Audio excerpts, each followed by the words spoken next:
gateway to the world. Heathrow is a huge melting pot. It's one of the biggest hubs in the world. Flying to 194 destinations in 82 countries. Singapore, which class? It's at the front. The size of a small city, it's Europe's busiest airport. Expecting 4,000 to 5,000 passengers in the space of 1.5 hours. As Heathrow gets ready to build its third runway, this year is set to be the airport's busiest, with more than 76 million passengers. Next, please. Meaning, to stay on schedule, a plane has to take off or land every 45 seconds. We're busy all the time. It's relentless. We're going to have trouble. We've got trouble. Operating at full capacity, there's no room for error. This is a disgrace. Even the smallest problem can cause chaos. So sweat. And cost the airport and airlines millions of pounds in fines and lost revenue. Every minute, every second here is money.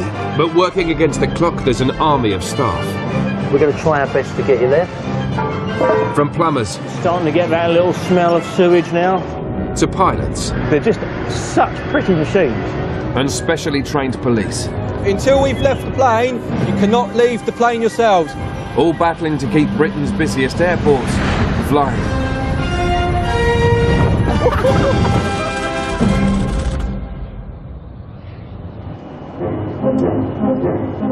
There we go. 1, 2, 3, 4, 5, 6. There's 6 on approach now for 9 left and 9 right.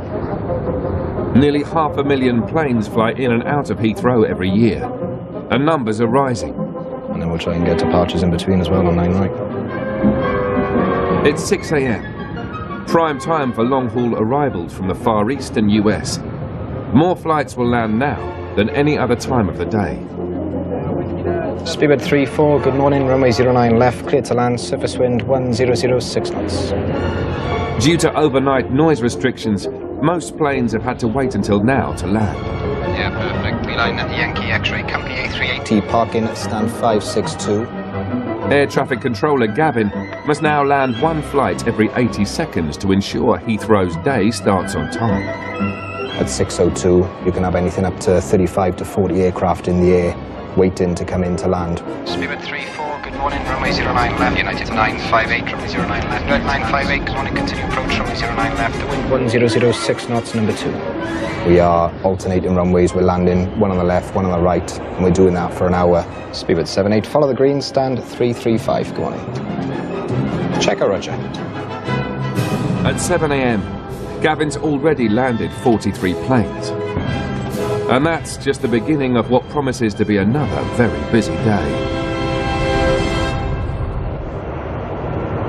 While the planes stack up in the sky, air traffic control also has to deal with all movements on the runway, including engineering vehicles. I don't know where pilot sits. Sit on the right or the left? How am I supposed to land? I think it's I'm the apprentice. You should be telling me. I don't know, I'm not a pilot, am I? Today, airside engineer Mo is teaching apprentice Matt how to check the runway arrival lights that pilots use to guide planes in safely. You'll be on the left-hand side. The pilot sits on the left, actually. Oh, does he? Yeah, I was watching Snakes on the Plane. Snakes on the plane. That's how you learn that the pilot sits on the left. Snakes on the plane. I'm never really working on the runway or that close to it. I've always been kind of around in the surrounding areas doing jobs there. I'm looking forward to seeing what it's actually like to be that close to them. To get to the lights, engineers Matt and Mo must first cross the live runway. And there's no let-up in the oncoming traffic. 158, continue approach to 27 right, surface wind 320 degrees 8 knots. There you go, we've got the landing runway, bro. Oh, good. Knowing that you're actually going to go across the live runway, that you could actually be in a plane's flight path, is kind of a big deal, really. With 6 flights on approach and planes landing at speeds of 180 miles per hour, the crossing must be expertly timed by air traffic control. Inside. 5 tower. Inside, cross 1 is holding short at Alpha 7 to cross at runway 27 right. Beta 5 plus 1, behind the landing 777. Cross 27 right to Alpha 7 and report vacated. Matt and Mo are being escorted by specially trained airside safety drivers. So I'm quite excited to do this. So basically, he's given them permission. After the 777, we can go. Going on 30 on final. Go, go, go!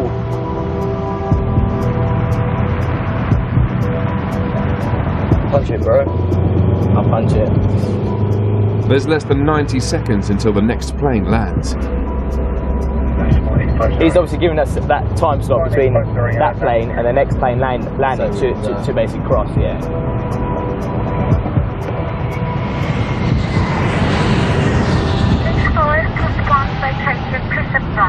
Perfect timing, eh? There are 4 arrival lights at the left of each runway. They must be set at their own unique angle to safely guide in landing planes. So you see that now, that's in the middle. Okay. So you know that's bang on 2.25, yeah? Precision is vital. One wrong angle and a plane could crash land, bringing Heathrow to a standstill. 2.45, yeah? Alright, so that's 2. That's 2, yeah? So we go down to 2.45.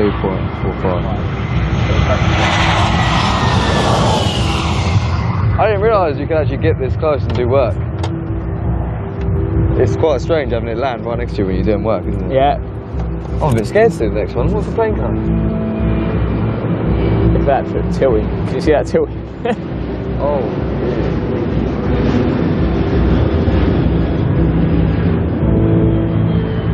we're awfully close. That's alright. You're scared.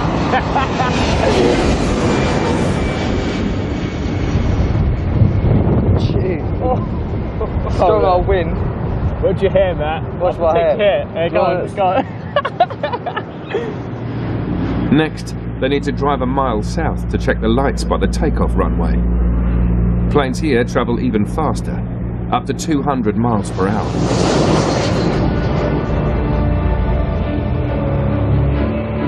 That's a large plane, Mo.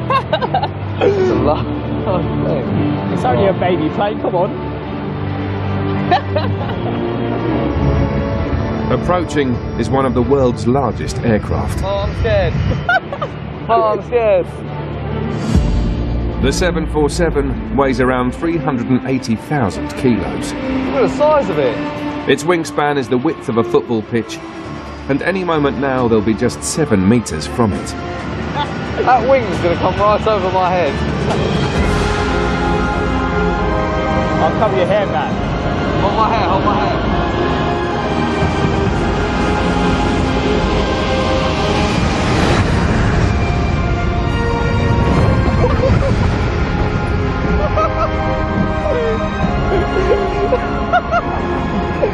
Dangers of the job.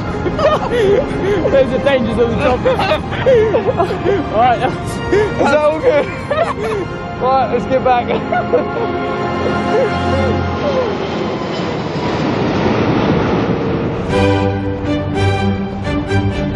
What airline? Air China? ASEAN? Taiwan? We don't have Taiwan here, stop. Which airline are you flying? Which airline are you flying? Which airline are you flying? You're in the wrong terminal if it's Taiwan. Nearly 1.5 million people pass through Heathrow every week. Sir, there's an empty machine there you can use to check in, then just come back to Zone 8. In Terminal 2, Passenger Experience Manager Sue is responsible for keeping the hordes of passengers moving smoothly, to avoid them missing their flights. Sir, can you shoot me right down, please? Sue might have 23 years' experience. So here, I'll use this one. Oh, you've got one there. But every day brings a new challenge. Today, she's been called to deal with a disruptive passenger. Quite often it's just that they've raised their voice. They're not really aggressive, but you do have to hurry just in case that they are. Some do become a little bit difficult. She called you because he's not listening whatever everybody is saying. I am telling them, I have to, when they invite, my son is studying here. I came from far, up to London, from London to Dublin. I have a ticket. I have ticket. Fortunately, this passenger isn't aggressive, but he is struggling. He's arrived from Doha and needs to connect to Dublin. But his connection is booked out of Gatwick, 38 miles away. London, Dublin. No. London, I know. Gatwick. LGW. I have no idea. Right, okay. So, all right. It's a different airport, sir. But you already missed that flight now. From London, Doha, London, Dublin. Sometimes you get passengers and you can explain it to them a million times and they just don't understand.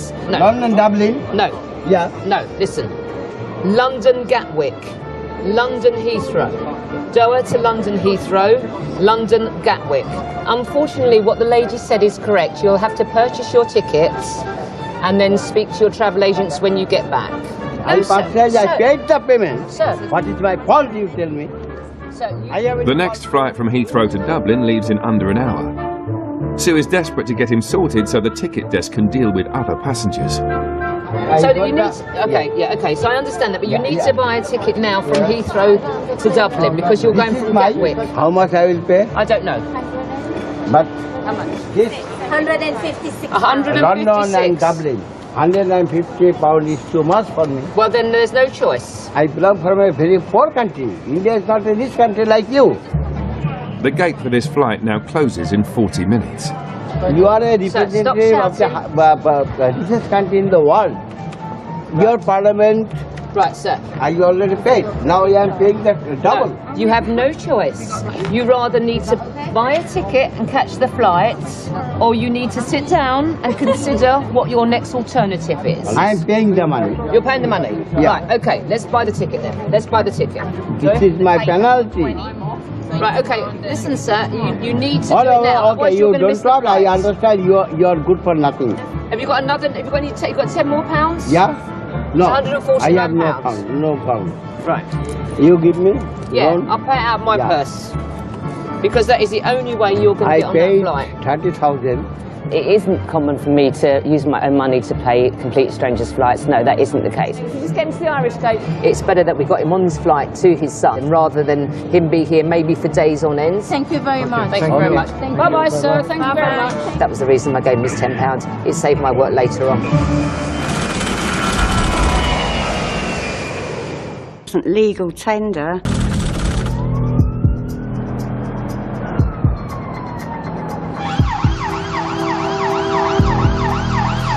Keeping Heathrow safe is a 24/7 job.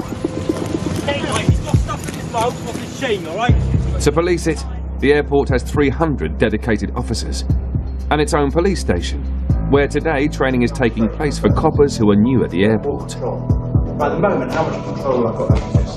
PC Gary Lancaster is leading the session. We have more control. This is very handy, getting people out of seats. Just stand up, please.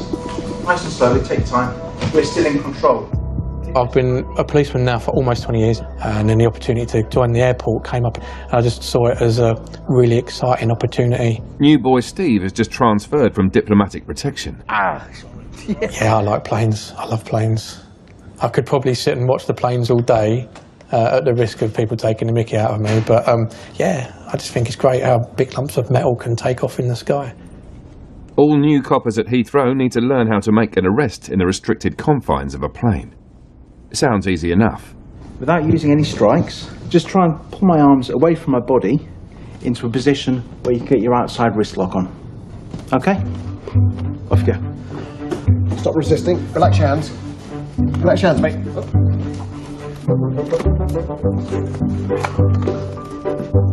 Relax. Stop resisting.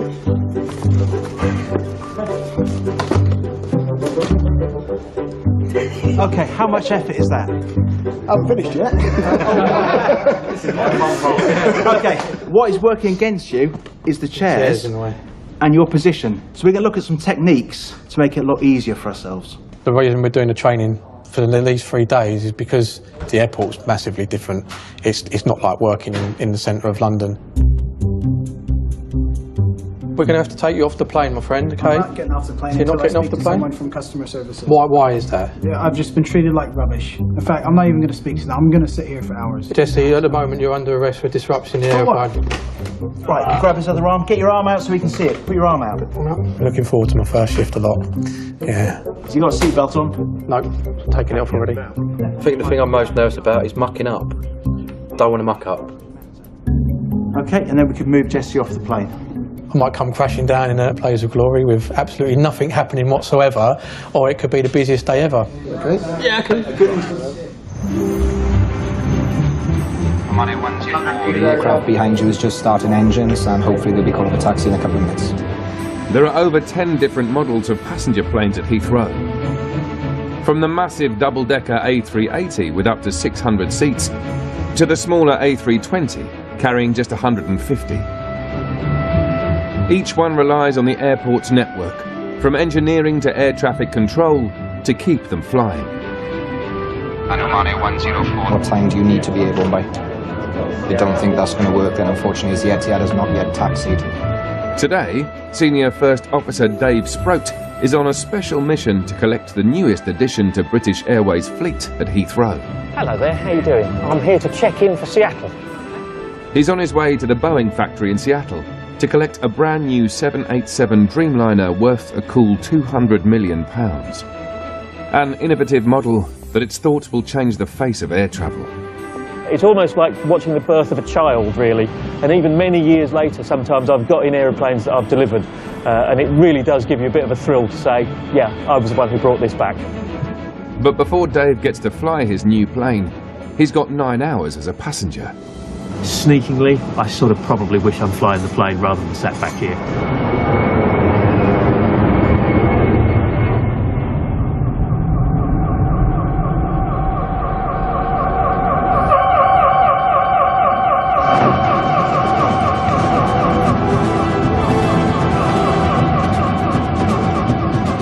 Major emergencies are few and far between at Heathrow, but the airport's 100 firefighters are always on call. Fire mobile to fire ground 747 go. Surrounded by fuel, batteries and electrics, aviation fires require quick response times, just 3 minutes.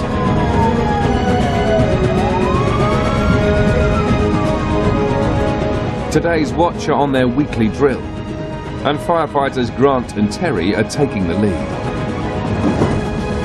Aviation fuel burns at, you mentioned, twice the calorific value of petrol, so we have to be prepared for very hot scenarios. Heathrow's specially adapted fire engines hold 11,000 litres of water, 6 times more than standard fire engines.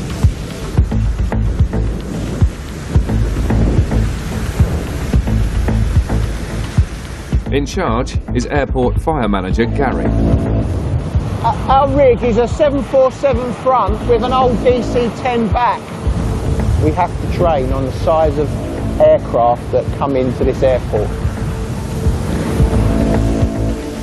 Some aircraft can carry up to 300,000 litres of fuel, and Heathrow must be ready to deal with the worst-case scenario.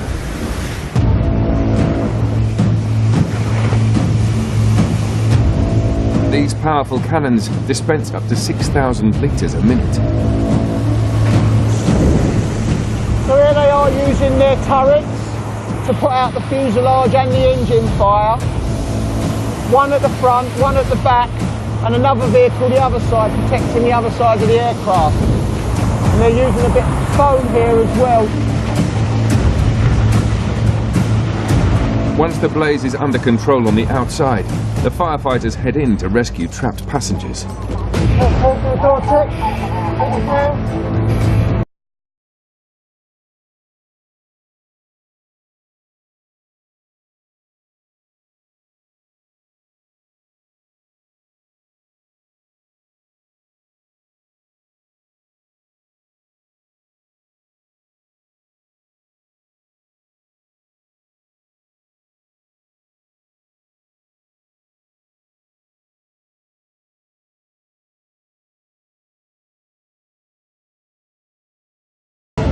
Heathrow's last major incident was 4 years ago, when a short circuit caused a fire on a plane. Jolly Green Giant's 15 plus years old, so he's looking a bit burnt. So in the next 5 years we've got to renew the rig, and I've got to look to procure a new one. Not cheap. About 15 million quid.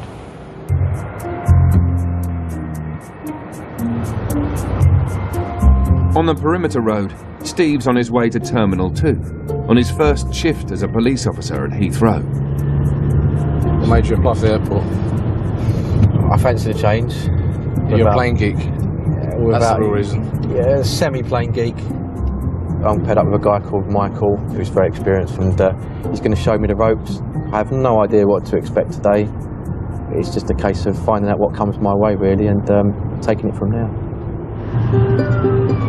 We're going to an inbound flight. There's a lady on board who's been circulated on the national computer as wanted for an assault. It's alleged that she's had a road rage incident and she's punched somebody in the face and in the body. The plan is to go and find her on board the aircraft and bring her back to the police station. Any passenger on an inbound flight to Heathrow who is wanted in connection with a crime is immediately flagged to police. Today's suspect is a British national returning from holiday in Turkey. It's a brand new experience. I suppose it'd be almost like when I first joined the police and I went and got my first shoplifter from the shop.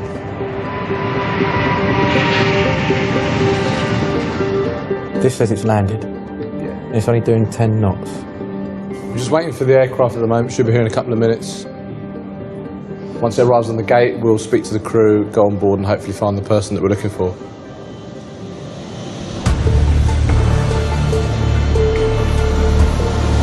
What was the number, mate? 28? 28B.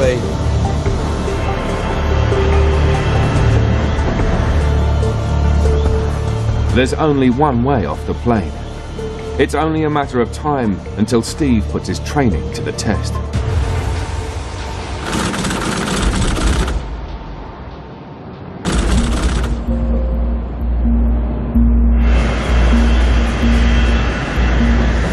My experience of being on a plane, as soon as it stops, everyone's out of the seat. Everyone's staying. That's about right. Fingers crossed they made an announcement beforehand for everyone to stay seated. Last year at Heathrow, police made 2,000 arrests at the airport. PC's Steve Athors and Mike Perfit are about to make another. They've received intel that a British national on board this flight is currently wanted for assault.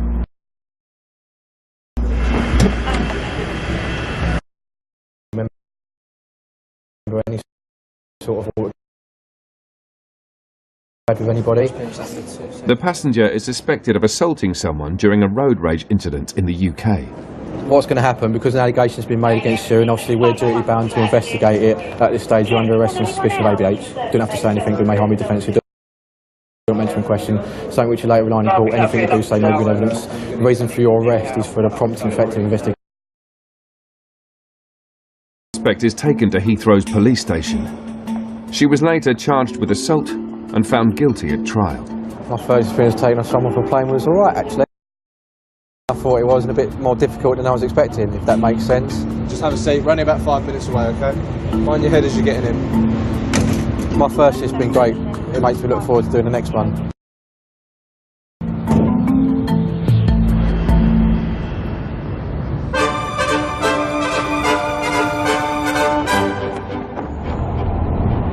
Couldn't ask for a nicer day to go and pick up a new aeroplane. 4,500 miles away, Dave's arrived at the Boeing factory in Seattle.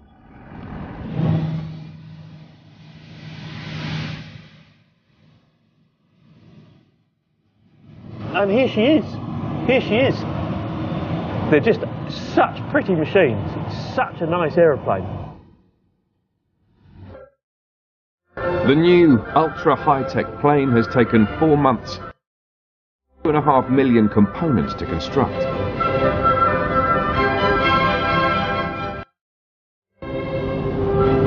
Up until now, processed 16,000 dogs and cats and 200,000 reptiles. Unless thoroughly checked, they could carry the risk of disease. whatever's arrived, you've just got to kind of deal with it there and then. Today, Animal Health Officer Vicky must check 2 dogs for rabies inoculations.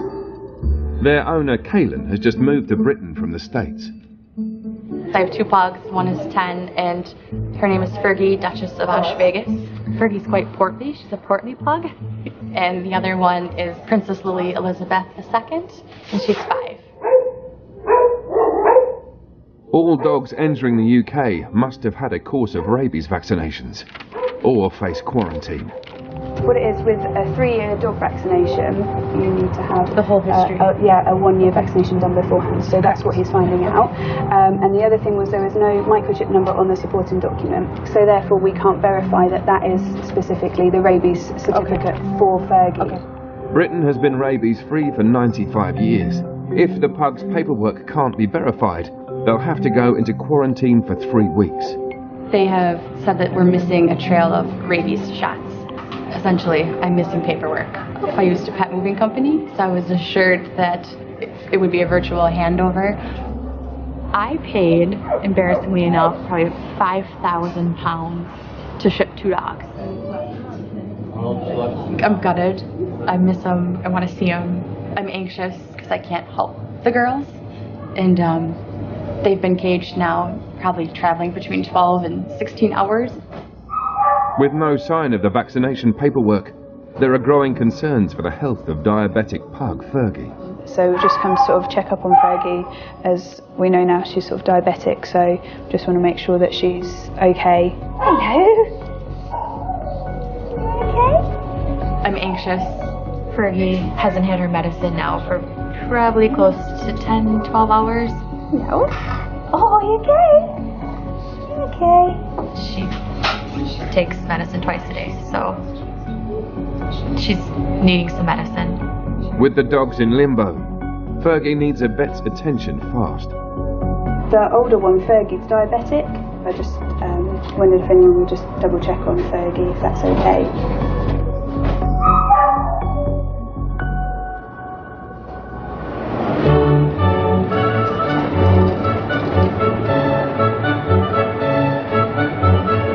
I'm not black and white anymore, I've got quite a bit of pink and fluffy about me, but that only comes out if it's required.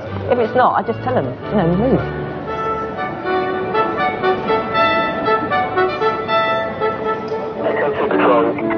Back in Terminal 2, veteran staff member Sue is busy keeping the terminal's 45,000 daily passengers flowing. Go ahead. Push requested to check in Zambia Bravo, the ticket desk. Just affirmative en route. Hello, how are you?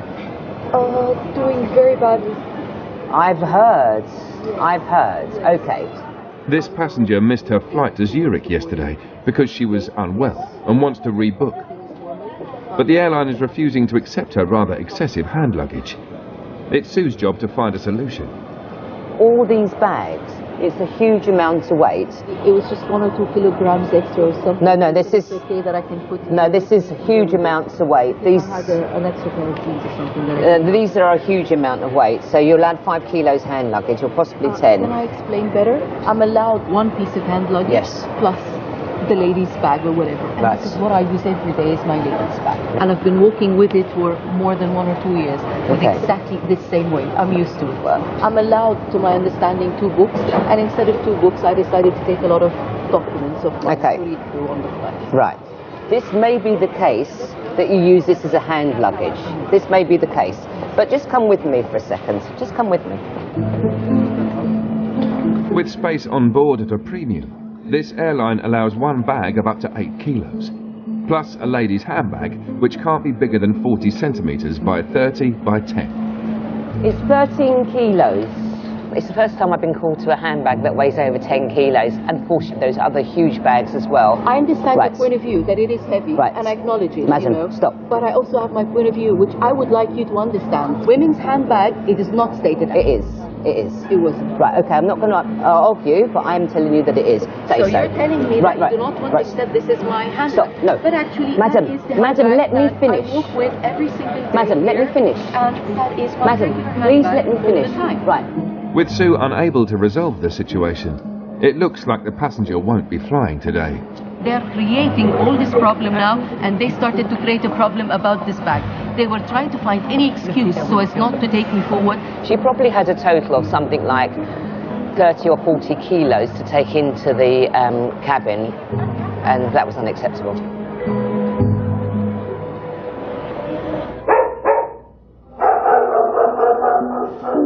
Back at the animal reception centre, it's not looking good for Kaylin's pugs. So I'm just a bit concerned. Obviously, she needs her insulin. Is she not looking well? No, it's just that she'll need to be refed again, sort of for the evening. So we'll need to give her the insulin. Animal Health Officer Vicky can't release the dogs without confirmation of their rabies jabs. If she doesn't get that, there's no option. They'll have to go into quarantine. In my head, this played out that we would have been home by now. The paperwork would have been seamless. If we would have shared some kisses, we would have gotten in the car, gone home. I would have given her shot probably about 45 minutes ago. I'm in distress. The long wait on paperwork now means diabetic pug Fergie hasn't had insulin for 12 hours. Vet Emma has been called in. Going to see if we can get a little drip of blood from her and test her glucose, with the view that if it's high we can give her an injection of insulin. 30 millimoles, so that's really high.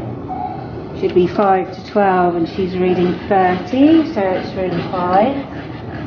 Means we can give her some insulin. Yeah, she'll be fine. She's so good, isn't she? Here you go. Oh, well done. Let me let you go back with your friend. Yeah. After 5 hours of waiting, there's finally news on the rabies vaccination paperwork. But it's not what Kaylin wants to hear. So there was a gap in paperwork for both girls. So even though they've always had a course of vaccines, both of those, there was a gap at one point in time, which then apparently eliminates the fact that they've ever been vaccinated. So they need to go into quarantine for 21 days. So it's not gone to plan. It's really difficult because there's not much you can say to really console them. Kind of got to just understand that this is their family a lot of the time. They love them so much. You can understand their frustration, especially when you've paid for a service and the dogs go into quarantine.